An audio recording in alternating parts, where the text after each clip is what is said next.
Hi எல்லாருக்கும் good evening. நான் தான் சுதன். நான் திருவண்ணாமலையில தான் பேசிக்கிட்டு இருக்கேன்.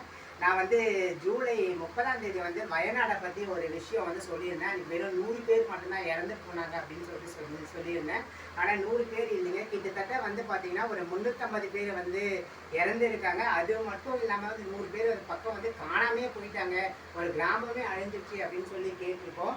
இயற்கை வந்து நினச்சிருச்சுன்னா ஒரு இடத்த இல்லாமலே பண்ணுறதுக்கு வந்து அதுக்கு சக்தி இருக்குது. ஸோ வந்து இதை புரிஞ்சு எல்லாரும் ஒருத்தர் மேலே ஒருத்தர் அன்பு செலுத்தி ஒருத்தர் மேலே ஒருத்தர் பாசமாக இருந்து வாழ போகிற நாட்கள் வந்து பார்த்திங்கன்னா கொஞ்ச நாள் தான். அந்த கொஞ்ச நாளில் வந்து நம்மளால் முடிஞ்ச அளவுக்கு ஹெல்ப் பண்ணி ஒவ்வொருத்தர் மேலேயும் நேசித்து அவங்க மேலே அன்பு செலுத்தணும் அப்படின்னு நான் கேட்டுக்கிறேன்.